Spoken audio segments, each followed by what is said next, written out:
Fala galera, beleza? Professor Márcio Matos, mais uma vez aqui com vocês, tá? Hoje vamos estar fazendo, um resumão, vamos abordar os temas, os principais temas para a prova da ESA, que já está chegando logo, né?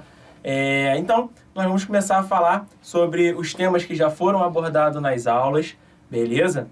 As aulas aí ao qual quem está inscrito, quem comprou, veio acompanhando, né? Todo o conteúdo, depois a correção das questões, beleza? Então, hoje nós vamos estar falando aqui sobre um resumão, comentando, um resumão aí sobre todo o conteúdo que foi abordado. Beleza, galera? Então, vamos lá, O que a gente pode falar, A gente vai começar por aquele basicão, O início da matéria, onde a gente fala do atendimento pré-hospitalar, o APH, a gente saber dividir, beleza? Suporte básico, suporte avançado, saber identificar, quem compõe o suporte básico, quem compõe o suporte avançado, beleza? Saber diferenciar. Vamos falar um pouquinho sobre parada respiratória, vamos falar sobre parada cardiorrespiratória, obstrução de vias aéreas por corpos estranhos, vamos falar de queimaduras, traumas, animais peçonhentos,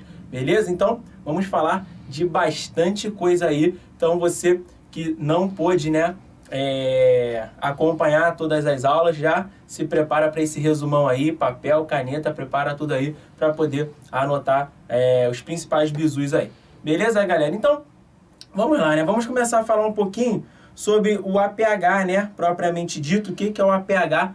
O atendimento pré-hospitalar, beleza? O atendimento pré-hospitalar, que é aquele atendimento que antecede, a chegada da vítima, a chegada do paciente ao hospital, beleza? Isso daí é o APH. E o APH, ele acaba sendo composto, por equipes. Equipes ao qual vão chegar para dar o suporte lá no local do acidente, ao qual vai ter as vítimas, beleza? Então, o que acontece? Primeira coisa do APH é a gente conseguir, fazer o quê? Diferenciar o suporte básico do suporte avançado, beleza?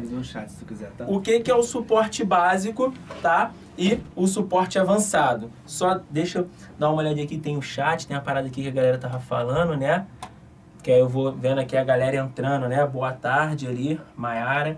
Beleza? Então, tenho que me adaptar, beleza? Essas paradas assim de tecnologia não é muito comigo, não. Beleza? Então, eu tenho que ir me adaptando aos poucos aí, tá? Então, vamos lá, O APH é o atendimento pré-hospitalar, ao qual nós vamos anteceder a chegada desse paciente ao hospital, Nós vamos dar um suporte ali no local. Então, tem que saber diferenciar primeiramente aí a equipe que vai ser direcionada, para aquele local. É uma equipe de suporte básico, é uma equipe de suporte avançado? Qual seria a diferença, do suporte básico e suporte avançado? No suporte básico, galera, a tripulação da ambulância, tá?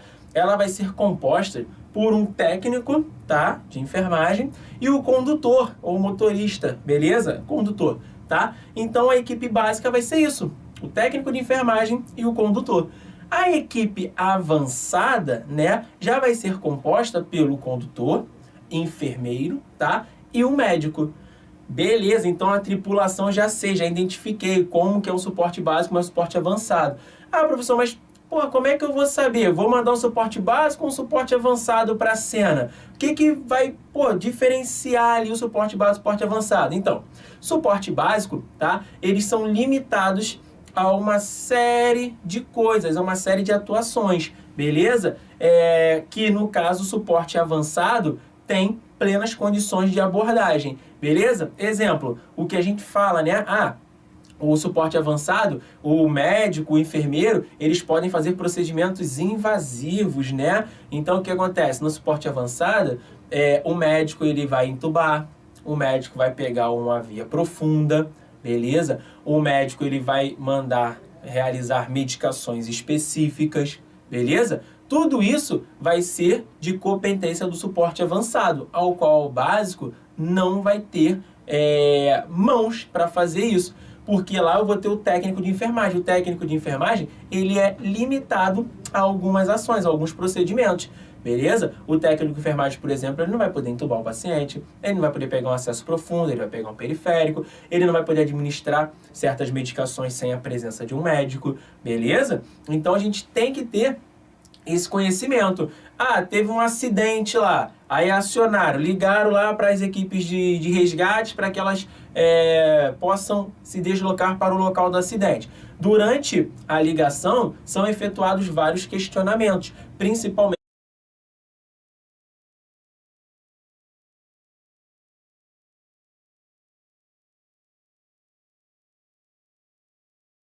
as aulas, vocês vão até ver, né, no material que ficou disponível para vocês, que entra até um pouco de SUS, né, lá na parada, lá no início, ao qual fala que dali o paciente ele vai ser direcionado, né, para o atendimento mais adequado a ele. Exemplo, um paciente politraumatizado, vou levá-lo para um hospital referência de trauma. Ah, é um paciente infartando, vou levar o paciente de preferência para um hospital com atendimento cardiológico. Então, eu vou sempre direcionar esse paciente, né? Quando você está dando uma olhada em SUS, né? Está dando uma estudada em SUS, vocês vão ver, né? Que você tem direito ao atendimento desde o momento do acidente até a total recuperação e reintegração à sociedade, aquela coisa toda. E tudo isso já vai iniciar com o atendimento pré-hospitalar, desde o momento que você se acidenta, né, que você vai ter a primeira resposta. Então dali você já tem direito ao atendimento, você tem direito a ser levado a um hospital de referência para seu caso, entendeu? Então isso daí já é o nosso início, é o nosso suporte básico, nosso suporte avançado, essas coisas, né? E aí vai chegar aquela parte, né, ao qual eu vou falar do primeiro atendimento, né, daquela primeira abordagem que eu vou ter ali com o paciente, eu vou ter ali com a minha vítima, né? Que é o quê? Checar, né? Cheguei ao local do acidente, a equipe correta, direcionada para o acidente, né? Eu chego lá naquele acidente, primeira coisa que eu tenho que fazer, galera, segurança da cena, beleza? Primeira coisa que eu faço é a segurança da cena, tá? Eu não posso chegar a abordar uma vítima sem antes ter uma cena segura. Por quê? Eu não posso colocar minha vida em risco, não posso colocar a vida da minha equipe em risco e eu tenho também preservar terceiros, tá?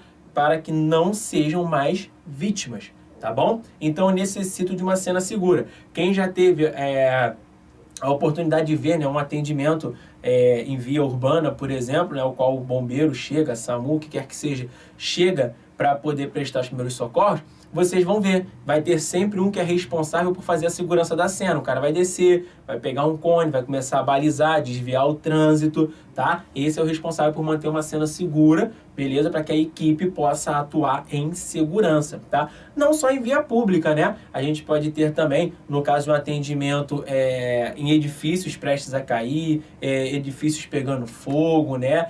Abordagem em alto mar, por exemplo, ao qual tenha risco de afogamento. Tudo isso nós vamos necessitar de uma cena segura antes de abordar a nossa vítima, beleza? Feito isso, cheguei, cena segura, vou abordar a minha vítima. A primeira coisa que eu tenho que fazer ao abordar a minha vítima, né, é o quê? Ver se essa vítima está responsiva, ver se essa vítima tem respiração e ver se essa vítima ela tem pulso. Que pulso é esse? Pulso central, tá bom? Então, minha primeira abordagem vai ver isso. Eu checo responsividade, movimentos respiratórios, tá? E pulso central, tá bom? Aí, como nós vamos estar falando somente ali, né, galera do Exército, tá? Galera de EAGS, CAP, isso aí vai ser uma outra história, beleza? Como nós estamos voltados aqui agora só para o pessoal do EB, beleza? O que eu vou fazer? Eu vou checar esse paciente, posso até utilizar o voz, né? Ver, ouvir e sentir, beleza? Então, eu vou lá, observo esse paciente, checo responsividade, tocando o ombro desse paciente, chamando, senhor, senhora, me ouve, abre os olhos, fala comigo, vejo o tórax desse paciente, se tem expansibilidade, se ele apresenta movimentos respiratórios, beleza? E checo o pulso central, que pode ser o pulso carotídeo ou o pulso femoral, beleza? Se a prova perguntar qual é o pulso central, carotídeo. Se a prova perguntar quais são os pulsos centrais, carotídeo e femoral. Beleza? Esses são os pulsos que nós vamos verificar para saber se esse paciente está ou não, tá, em uma PCR. Beleza, galera? Ah, eu não posso checar, professor, pulso periférico aqui, pô, já vi muita gente procurando pulso do paciente aqui no braço, aqui pertinho da mão, aqui, tá? Que é o pulso radial, beleza? Não, eu não posso utilizar o pulso periférico, beleza? Para dizer que o paciente está em PCR ou não. Por quê? Um caso bem comum, se o paciente estiver chocado, beleza? Quando o paciente está chocado, uma das reações do corpo, né, lá na fase compensatória do choque, beleza? Que nós já comentamos sobre isso, a fase compensatória do choque, é restringir ao máximo o sangue para as periferias. Então, às vezes, o pulso do paciente periférico não vai conseguir ser palpável pelo fato dele estar em choque. Beleza? Então, às vezes, você vai tentar palpar pulso periférico, não vai sentir, não vai conseguir palpar e vai iniciar as manobras de ressuscitação sem necessidade. O paciente não vai estar em PCR. Beleza? Então, por isso que a gente não pode utilizar pulso periférico para isso. Beleza? Então, nós vamos ter duas opções ao abordar esse paciente. Eu abordei, chequei, o paciente está irresponsivo, sem movimentos respiratórios e sem pulso, automaticamente eu tenho o paciente em parada cardiorrespiratória, beleza? A outra situação é, eu vou chegar, o paciente vai ter parâmetros vitais, ele tem pulso, ele respira, beleza? Ah, tem outras condições? Óbvio, eu posso ter o paciente inconsciente com parâmetros vitais, eu posso ter o paciente inconsciente somente com movimentos, com pulso, sem movimentos respiratórios, que é o paciente se enquadra em parada respiratória, beleza? Mas a princípio eu já procuro logo se ele tem parâmetros vitais ou não, que é o pulso e respiração, beleza? Então vamos lá, se o paciente ele tem movimentos respiratórios, ele tem pulso, está inconsciente ou não, eu continuo a minha avaliação. Daí, eu entro na minha avaliação primária, beleza? O que é minha avaliação primária? É o ABCDE, beleza? Então, o que eu vou fazer? Eu vou lá e vou verificar o ABCDE desse meu paciente. O que é o A? Permeabilidade de vias aéreas com controle da cervical. O B, boa ventilação, boa respiração.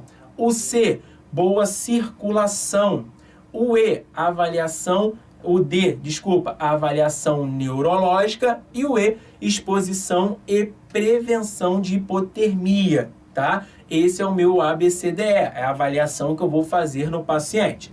Daí, eu posso ter as condições de, se eu encontrar alteração em um desses 5 métodos de avaliação, eu tenho um paciente crítico em mãos. Eu tenho um paciente que necessita de intervenção naquele momento para reverter aquela situação. Beleza? Vou conduzir esse paciente o mais rápido possível para o hospital e durante meu transporte eu vou manter a minha avaliação primária nesse paciente. Beleza?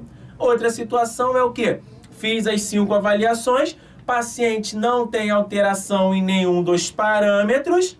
Beleza? Como ele não tem alteração em nenhum dos parâmetros, eu considero esse paciente estável. Dou continuidade à minha avaliação secundária. Tá bom? Só dar uma olhadinha aqui.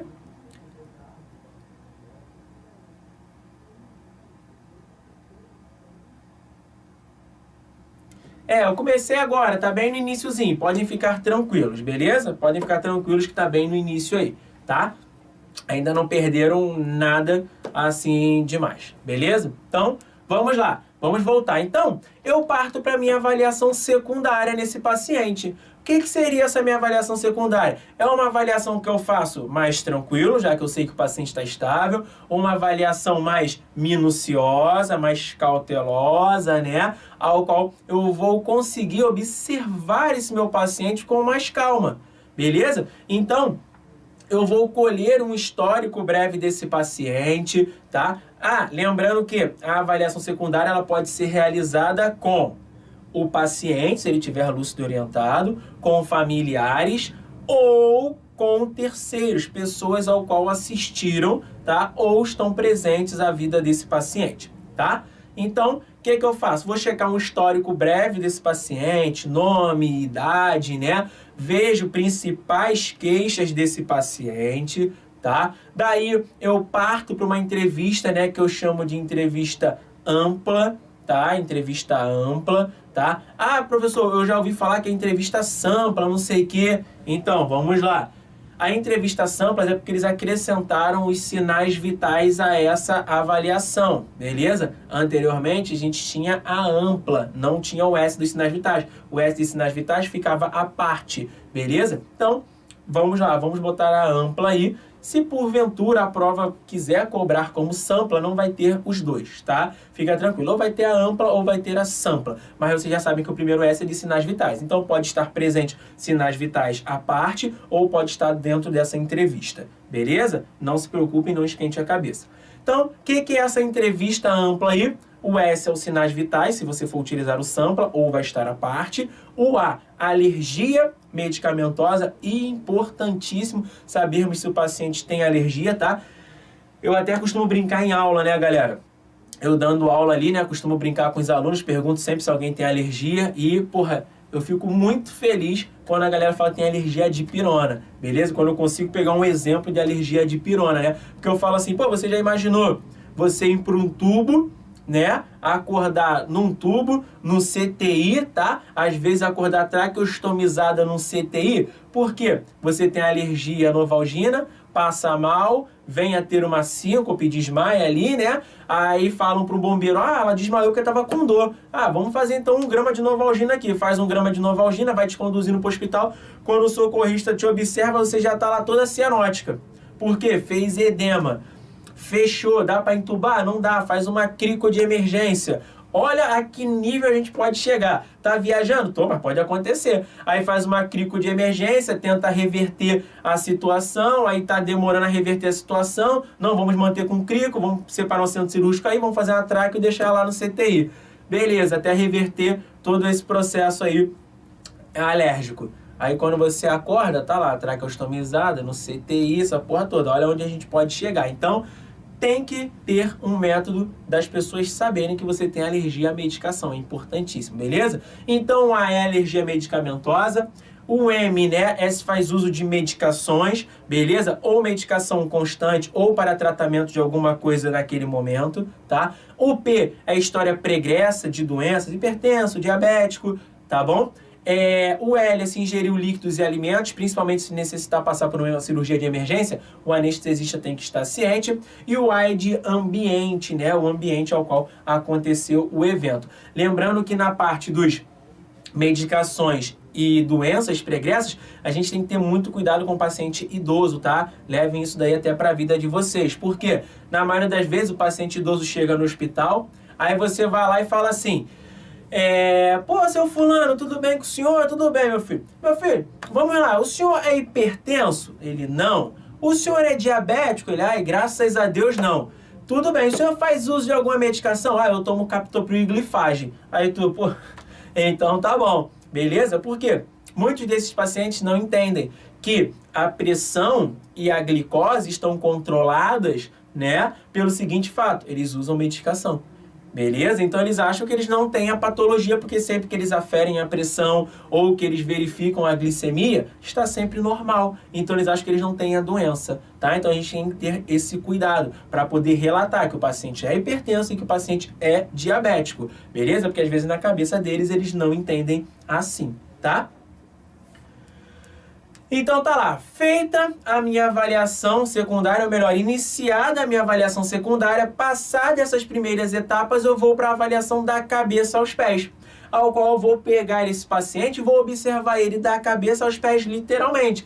Vou observar o couro cabeludo, né, se tem laceração, abrasão, né, qualquer coisa assim. Observo a face, observo na face se existem possíveis fraturas, né, observo como estão as vias aéreas desse paciente, como está a cor da pele desse paciente, tá bom? Junto à observação das vias aéreas ali, né? Eu já vejo se ele tem um bom padrão ventilatório ali, ao qual não necessite intervir, tá bom? Então já dou uma olhada na face desse paciente, olha as orelhas, né? Sinais que a gente pode achar, né? Sinal de Betley, que é uma mancha atrás da orelha, clássico de paciente com TCE. Sinais de óleo de guaxinim, né? Trauma de face, beleza? Então são coisas que a gente pode ter como achado aí, beleza?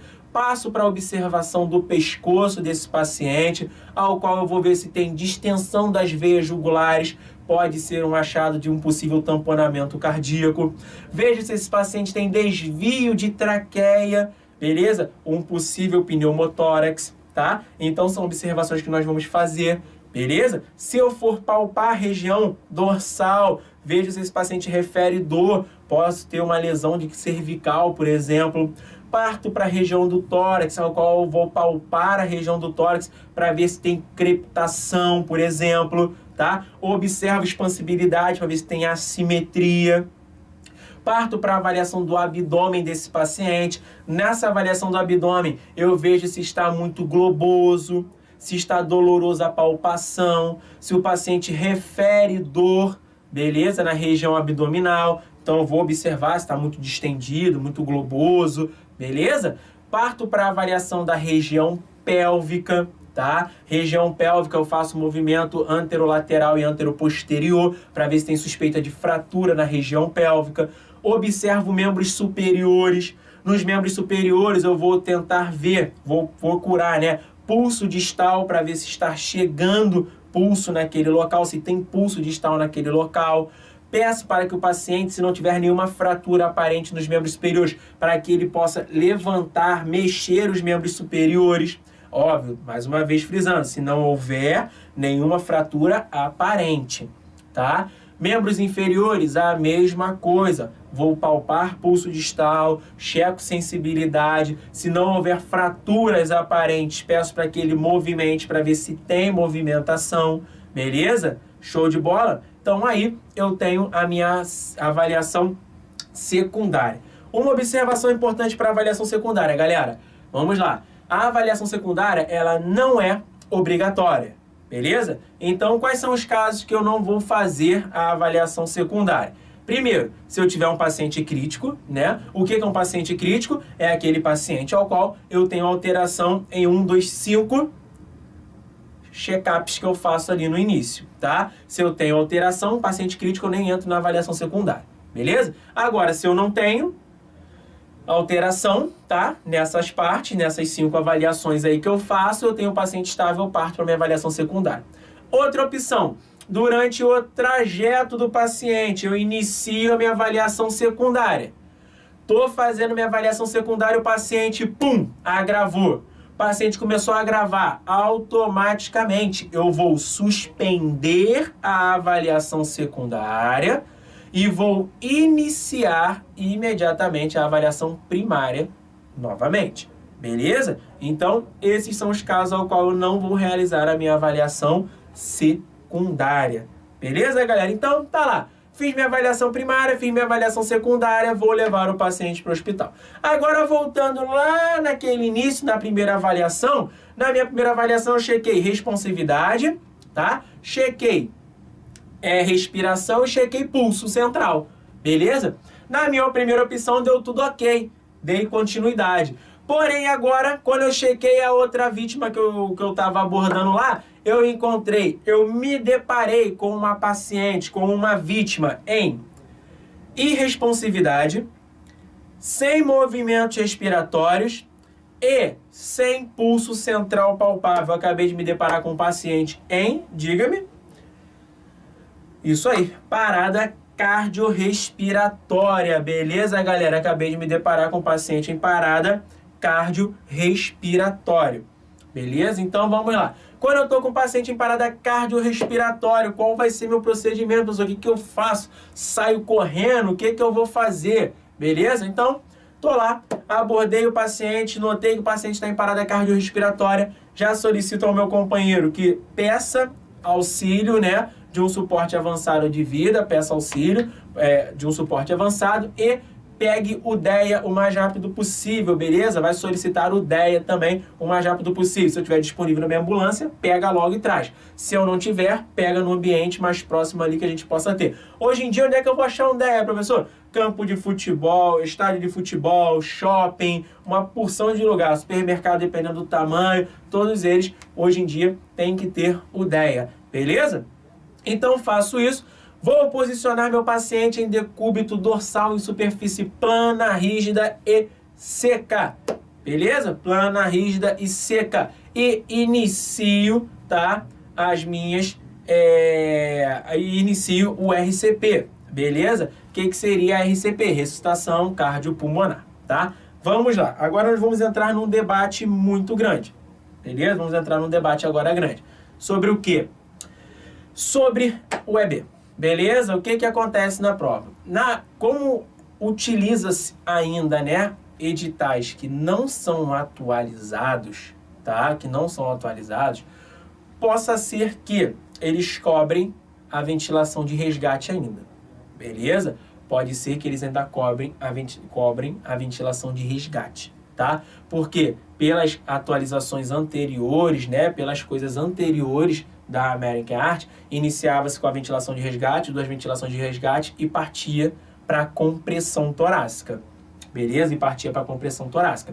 Aí mudaria até a ordem de CAB para o ABC, tá? Antigamente era o ABC e agora é o CAB, tá? Que é o CAB é compressão, abertura de vias aéreas e ventilação. Antigamente era ventilação, tá? Abertura de vias aéreas, ventilação e compressão. Beleza? Então, o que nós vamos fazer, né? A prova, eles não vão colocar as 2 opções. Eles não vão colocar as 2 opções. Porque se eles colocarem as 2 opções, vai dar merda.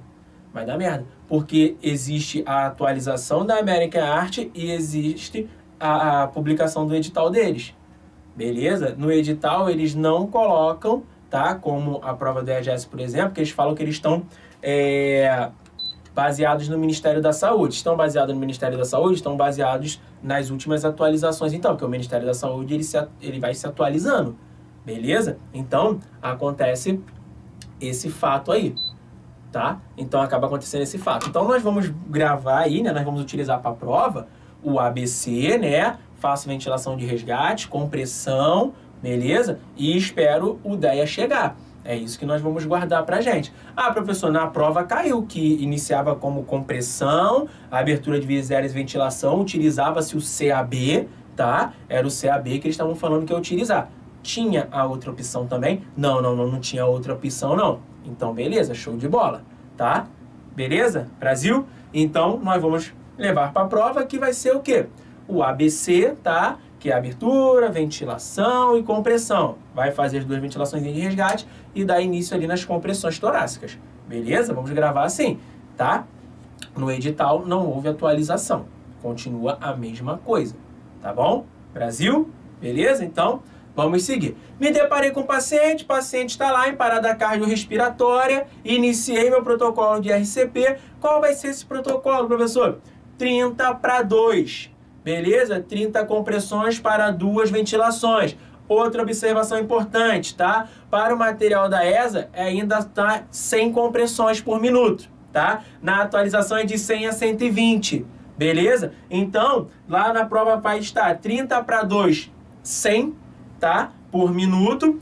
Ou, se porventura eles mudarem, vai estar o 30/2 de 100 a 120, beleza? Vai estar o de 100 a 120. Beleza? Então vai ficar 30/2, 100, 30/2, 100 a 120. Beleza? Show de bola? Brasil? Então, vamos lá. Seguimos. E vou fazer esse procedimento por um período de 2 minutos. Tá? Vou fazer esse procedimento por um período de 2 minutos. Deu os 2 minutos, compressão, ventilação, eu paro e checo o pulso central desse paciente. Pode ser o pulso carotídeo ou o pulso carotídeo femoral. Beleza? Chequei pulso, o paciente não tem parâmetros vitais ainda. Não voltou a respirar, não voltou a ter pulso. Inicia o RCP, compressão, ventilação, e vai ser o 30/2. Beleza? Esse é o meu tratamento. Ah, professor, chegou o DEA. O que eu faço com o DEA? instalo no paciente. Ah, eu paro de comprimir para instalar? Não, não. Enquanto eu estou comprimindo, tá? Quem trouxe o DEA vai instalar o DEA. Eu só paro as compressões no momento em que o DEA for ligado e o DEA solicitar a análise de ritmo do paciente. Que aí o próprio DEA vai falar, não toque no paciente, checando o ritmo. Aí você tira as mãos, aí sim você para as compressões e deixa lá o DEA fazer o trabalho dele. Se o ritmo for chocável, nós vamos chocar o paciente. Se for um ritmo não chocável, ele vai orientar que não é chocável e nós vamos retornar a RCP com as compressões e ventilações. Beleza? Brasil? Então, show de bola. Observação importante aqui. Paciente com via aérea avançada. O que é paciente com via aérea avançada? O paciente entubado. Beleza? No paciente entubado, as compressões elas são contínuas por 2 minutos, tá? E a ventilação vai ser uma ventilação a cada 6 segundos. Beleza? Então gravem isso, tá? Paciente com via aérea avançada, tá? Que é o paciente entubado, beleza? Paciente, as compressões são por 2 minutos seguidos, tá? Não tem aquela 30 para 30, não tem, são 2 minutos. E a ventilação vai ser uma ventilação a cada 6 segundos. Beleza? Brasil? Então, show de bola. Professor, como é que é uma boa compressão? O que é uma compressão eficaz, né? Compressão eficaz. Mãos entrelaçadas no externo do paciente, 2 dedos acima do apêndice tifoide, tá? Eu vou comprimir esse tórax, beleza? De 4 a 5 centímetros.